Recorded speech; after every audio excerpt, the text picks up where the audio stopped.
कुछ कंपाउंड्स ऐसे होते हैं जिसमें यदि किसी तत्व की ऑक्सीकरण संख्या हम सूत्र फार्मूले के अनुसार यदि निकालें तो उस तत्व की ऑक्सीकरण संख्या का संख्यात्मक मान हमें सही प्राप्त नहीं होता है। ऐसे यौगिकों की ऑक्सीकरण संख्या हम संरचना के आधार पर निर्धारित करते हैं। जैसे देखिए H2SO5 ये कैरो एसिड है। कैरो एसिड में सल्फर की ऑक्सीकरण संख्या हमें बतानी है। तो इसमें क्या होगा, यदि फार्मूला सूत्र के अनुसार निकालें तो हाइड्रोजन की ऑक्सीकरण संख्या +1 इंटू सल्फर का निकालना है। हाइड्रोजन की ऑक्सीकरण संख्या +1 इंटू 2 हो जाएगा, सल्फर का निकालना है X हो जाएगा। यहाँ पर अब ऑक्सीजन की ऑक्सीकरण संख्या -2 इंटू 5 हो जाएगा। इस पर कोई आवेश नहीं है, इक्वल 0 हो जाएगा। अब इसको हल करेंगे तो ये होगा 2 + x - 10 = 0, x - 8 यानी x = +8। सल्फर की ऑक्सीकरण संख्या +8 आ रही है, जबकि हमें पता है कि सल्फर की मैक्सिमम ऑक्सीकरण संख्या +6 और सल्फर की मिनिमम ऑक्सीकरण संख्या -2 होती है। इसका मतलब है कि ये सल्फर की ऑक्सीकरण संख्या जो आई है इसका संख्यात्मक मान सही नहीं है। तो इस संरचना के आधार पर देखते हैं। तो जब कैरो एसिड की संरचना बनाएंगे तो सल्फर के अंतिम कोष में 6 इलेक्ट्रॉन, ये 6 इलेक्ट्रॉन हो गए। इसके साथ 5 ऑक्सीजन 2 हाइड्रोजन जुड़े हुए। तो देखिए 2 ऑक्सीजन ऐसे जुड़ेगा, 1 ऑक्सीजन ऐसे जुड़ जाएगा, 1 ऑक्सीजन ऐसे जुड़ेगा, 1 ऑक्सीजन और ऐसे जुड़ेगा, ये हाइड्रोजन, ये हाइड्रोजन। इसकी संरचना कुछ इस प्रकार से है। अब जिस तत्व की हमें ऑक्सीकरण, जैसे सल्फर की ऑक्सीकरण संख्या निकालनी है तो इससे डायरेक्ट कौन सा तत्व जुड़ा हुआ है। तो देखिए सल्फर से डायरेक्ट ऑक्सीजन जुड़ा हुआ है। तो अब इस सल्फर से डायरेक्ट ऑक्सीजन यदि जुड़ा है तो इस ऑक्सीजन और सल्फर में किसकी विद्युत ऋणात्मकता ज्यादा है। तो पूरी पीरियाडिक टेबल में, पूरी आवर्त सारणी में सबसे ज्यादा विद्युत ऋणात्मकता fluorine, oxygen, nitrogen, chlorine, bromine, iodine, इन सब की होती है। तो इसमें देखा जाए तो सल्फर और ऑक्सीजन में सबसे ज्यादा विद्युत ऋणात्मकता किसकी हो जाएगी, ऑक्सीजन की हो जाएगी। तो ऑक्सीजन सल्फर के इलेक्ट्रॉन को अपनी तरफ आकर्षित करेगा। तो यहाँ पर 2 इलेक्ट्रॉन को आकर्षित करेगा तो यहाँ -2 चार्ज डेवलप होगा, यहाँ भी -2 चार्ज डेवलप होगा, यहाँ पर -1 चार्ज, क्योंकि 1 इलेक्ट्रॉन की साझेदारी हो रही है तो -1 चार्ज डेवलप होगा। यहाँ भी 1 इलेक्ट्रॉन की साझेदारी -1 चार्ज डेवलप होगा। तो अब इस पूरे सल्फर पर अगर इस सल्फर की ऑक्सीकरण संख्या देखी जाए तो इस -2 के कारण यहाँ +2 आएगा, इस -2 के कारण यहाँ +2 आएगा, इस -1 के कारण यहाँ +1 आएगा और इस -1 के कारण यहाँ +1 आएगा। तो इस तरह जो सल्फर की ऑक्सीडेशन नंबर होगी, सल्फर की ऑक्सीडेशन नंबर +2 +2 4 +1 5 +1 5 यानी टोटल कितनी हो जाएगी +6। सल्फर की ऑक्सीकरण संख्या कितनी हो जाएगी। इसी प्रकार नाइट्रोजन की ऑक्सीकरण संख्या अमोनियम नाइट्रेट में देखते हैं। तो अमोनियम नाइट्रेट जो होता है ये 2 आयनों का कॉम्बिनेशन होता है, एक अमोनियम और एक नाइट्रेट। तो NH4+ जब अमोनियम नाइट्रेट को तोड़ेंगे तो NH4+ और NO3- में टूट जाएगा। तो यहाँ से इस नाइट्रोजन की ऑक्सीकरण संख्या और यहाँ से इस नाइट्रोजन की ऑक्सीकरण संख्या हम निकाल लेते हैं। तो जब जो है इसका अगर ऑक्सीकरण संख्या निकालें तो जिसका निकालना है उसका X, हाइड्रोजन का +1, 4 है इंटू 4, इस पर आवेश 1 है तो +1, x + 4 = +1, तो x = 1 - 4 यानी x = -3। तो नाइट्रोजन की मिनिमम ऑक्सीकरण संख्या -3 होती है, सही है। इसी तरह यहाँ NO3- में नाइट्रोजन का निकालते हैं तो इसका जिसका निकालना है उसका X, ऑक्सीजन का -2, 3 है इंटू 3, इस पर एक आवेश है निगेटिव -1, x - 3 दूना 6 यानी -6 = -1, तो x = -1 + 6 हो जाएगा तो x = +5। अर्थात नाइट्रोजन की ऑक्सीकरण संख्या अधिकतम मैक्सिमम ऑक्सीकरण संख्या +5 और मिनिमम ऑक्सीकरण संख्या -3 होती है। Fe3O4, Fe3O4 में Fe की ऑक्सीडेशन नंबर को डिफाइन करना है। यदि फार्मूला से निकालेंगे तो FeX इंटू 3 प्लस ऑक्सीजन का -2 इंटू 4, इस पर कोई चार्ज नहीं, 0, ये बनेगा 3x, यहाँ से +- 8 = 0, यहाँ से निकालेंगे तो 3x = 8 आएगा और x = अगर मान निकालेंगे तो 8/3 मान प्राप्त होगा। ये भी मान दशमलव में हमें प्राप्त हो रहा है। और देखिए यदि यहाँ पर जो Fe है अकेला नहीं है, ये तीन लोगों का कॉम्बिनेशन है, तो जब यहाँ पर Fe के तीन तत्व यदि उपस्थित हैं तो यहाँ पर जो ऑक्सीकरण संख्या आएगी वो एवरेज ऑक्सीकरण संख्या आएगी तीनों का मिला करके। देखिए 3Fe तो बाई 3 जो ऑक्सीकरण संख्या होगी उसका योग। जैसे ये Fe3O4 फेरस ऑक्साइड और फेरिक ऑक्साइड का कॉम्बिनेशन होता है, इसको मिलाने से जैसे फेरस ऑक्साइड FeO और फेरिक ऑक्साइड Fe2O3 इन दोनों को मिलाने से बनता है Fe3O4। देखिए 2Fe 1Fe ये दोनों मिलेंगे तो 3 हो जाएगा, 3 ऑक्सीजन 1 ऑक्सीजन 4 ऑक्सीजन हो गया। तो ये दो कंपाउंड्स यौगिकों का कॉम्बिनेशन है Fe3O4। इसकी कोई निर्धारित संरचना नहीं होती है। अब एक बार इसकी ऑक्सीकरण से यहाँ से Fe की ऑक्सीकरण संख्या एक बार निकाल लें और एक बार यहाँ से Fe की ऑक्सीकरण संख्या निकाल लें और तब इसकी एवरेज ऑक्सीकरण संख्या निकालेंगे तो उसका मान इतना आ जाएगा। लेकिन प्योर अगर Fe की ऑक्सीकरण संख्या निकालें तो देखिए FeO में इसे इस लोहा की ऑक्सीकरण संख्या तो इसका x, ऑक्सीजन का कितना होगा -2। अगर यहाँ पर -2 कर दे तो इक्वल क्या हो जाएगा, कोई चार्ज नहीं 0, यानी x इक्वल +2 आ गया, यानी फेरस है, फेरस ऑक्साइड, यानी एक बार लोहा का जो Fe की ऑक्सीकरण संख्या +2 है। अब Fe2O3 में इसमें ऑक्सीकरण संख्या निकाले तो Fe की निकालनी है x इंटू 2 प्लस ऑक्सीजन का -2 इंटू क्या हो जाएगा 3, इस पर कोई चार्ज नहीं इक्वल 0, तो ये हो जाएगा 2x और यहाँ पर कितना minus plus minus minus 6 equal 0, यहाँ से निकालेंगे 2x इक्वल 6 तो x इक्वल क्या आ जाएगा +3 आ जाएगा।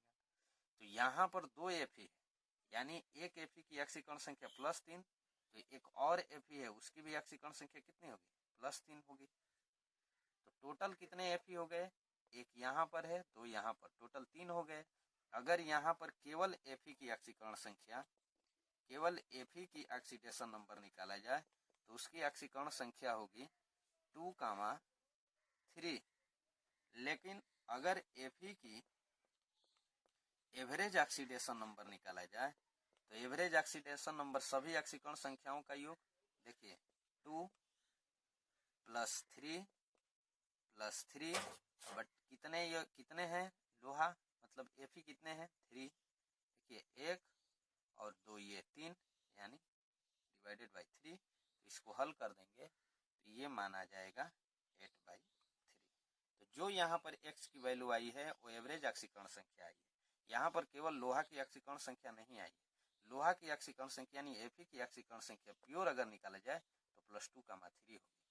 तो Fe3O4 में Fe की ऑक्सीकरण संख्या केवल पूछे तो वो होगा 2,3, लेकिन यहाँ पर जो मान निकल करके आया है Fe का वो एवरेज ऑक्सीकरण संख्या है।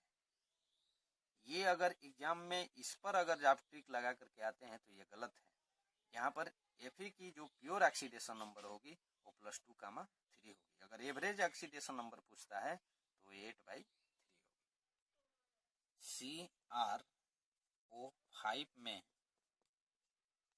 क्रोमियम की ऑक्सीडेशन नंबर को डिफाइन करना है, बताना है। तो देखिए फार्मूला के अनुसार निकालेंगे तो क्रोमियम जिसका निकालना है उसका x प्लस ऑक्सीजन का -2 इंटू 5, इस पर कोई चार्ज नहीं है 0, यहाँ से निकालेंगे x - 10 इक्वल 0, यानी x इक्वल 10।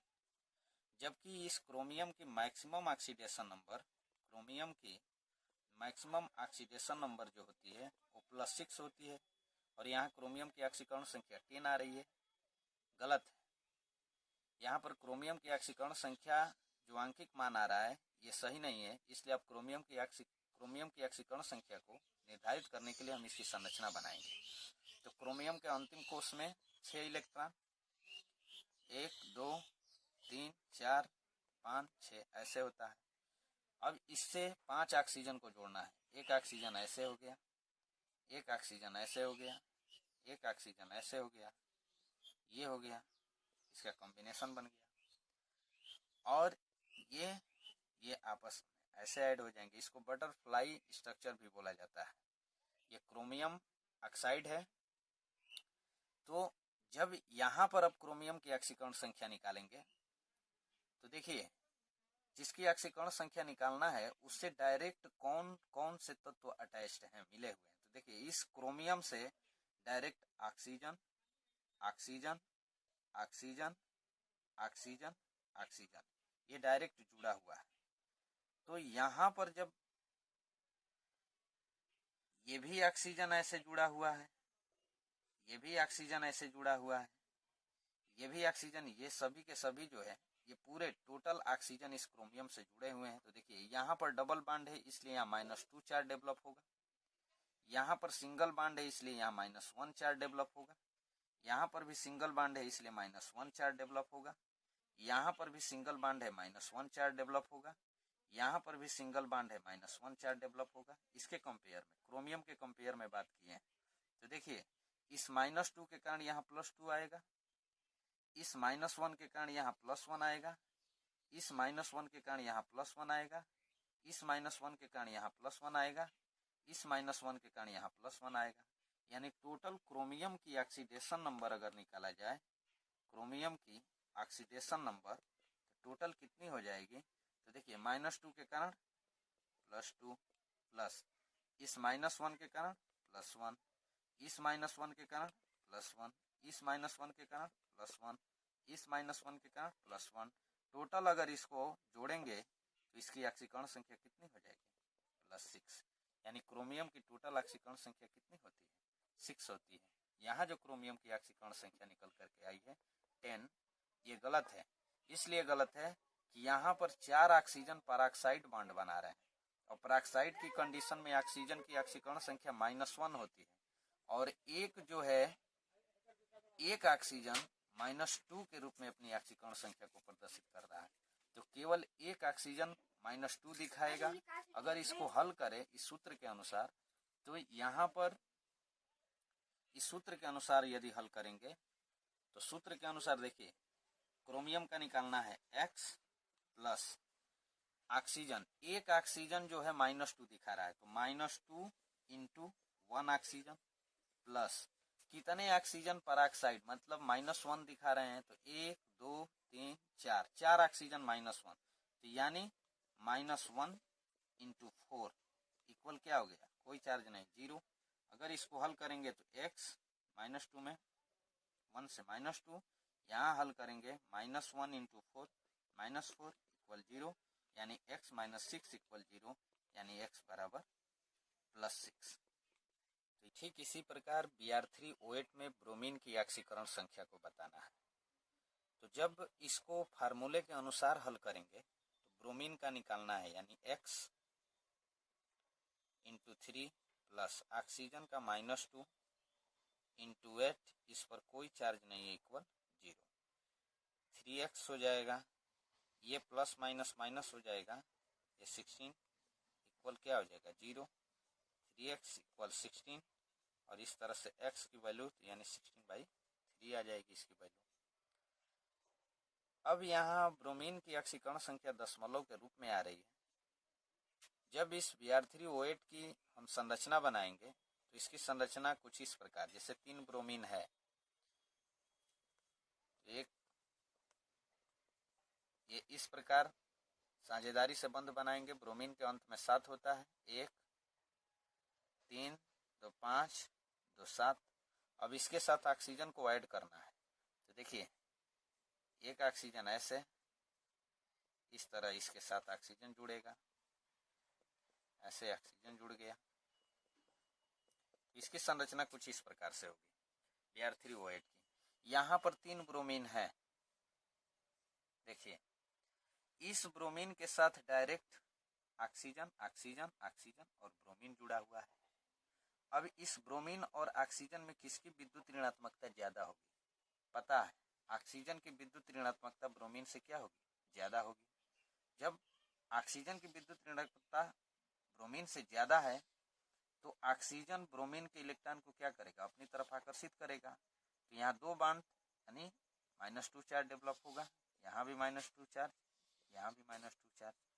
अब इस ब्रोमीन और ब्रोमीन के बीच देखा जाएगा तो ये सेम तत्व आपस में मिल करके अणु बनाएंगे, तो इस स्थिति में उनकी ऑक्सीकरण संख्या शून्य होती है। हम बताए थे पहले जो शुरू वाली वीडियो थी ऑक्सीकरण संख्या ज्ञात करने का नियम था, उसमें बताए थे कि जब सेम तत्व आपस में अणु या यौगिक का निर्माण करेंगे तो उस स्थिति में उनकी ऑक्सीकरण संख्या शून्य होती है। देखिए ब्रोमीन और ब्रोमीन, तो इस दोनों की विद्युत ऋणात्मकता आपस में बराबर है, न कोई इलेक्ट्रॉन आकर्षित करेगा न कोई इलेक्ट्रॉन प्रतिकर्षित करेगा। तो इस स्थिति में ब्रोमीन और इनकी ऑक्सीकरण संख्या क्या हो जाएगी, जीरो हो जाएगी। तो यहाँ से अगर पूरे इस ब्रोमीन की ऑक्सीकरण संख्या की बात करें तो इस -2 के कारण +2, इस -2 के कारण +2, इस -2 के कारण +2, तो इस ब्रोमीन की ऑक्सीडेशन नंबर कितना आ जाएगा, +6 आ जाएगा। इस ब्रोमीन से डायरेक्ट कितने, तो ऑक्सीजन ऑक्सीजन ब्रोमीन ब्रोमीन। अब इस ये ऑक्सीजन 2 इलेक्ट्रॉन को आकर्षित करेगा, -2 चार्ज, यहाँ भी -2 चार्ज, ये ब्रोमीन और ब्रोमीन के बीच जीरो हो जाएगा, इस ब्रोमीन ब्रोमीन के बीच जीरो हो जाएगा। यानी यहाँ पर जो ब्रोमीन की ऑक्सीकरण संख्या आएगी -2 के कारण +2, -2 के कारण +2 यानी +4 ऑक्सीकरण संख्या होगी। इस ब्रोमीन से direct oxygen oxygen oxygen bromine जुड़ा हुआ है, तो यहाँ -2, यहाँ -2, यहाँ -2, इनके कारण जीरो, तो यहाँ पर इस ब्रोमीन की ऑक्सीकरण संख्या कितनी आ जाएगी, +6 आ जाएगी।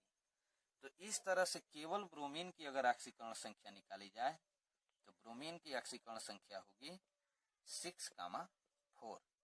लेकिन इसी ब्रोमीन की एवरेज ऑक्सीकरण, ब्रोमीन की एवरेज ऑक्सीडेशन नंबर निकाला जाए तो एवरेज ऑक्सीडेशन नंबर जो होती है सभी ऑक्सीकरण संख्याओं का योग बटे में कितने हैं उनसे भाग दे देंगे।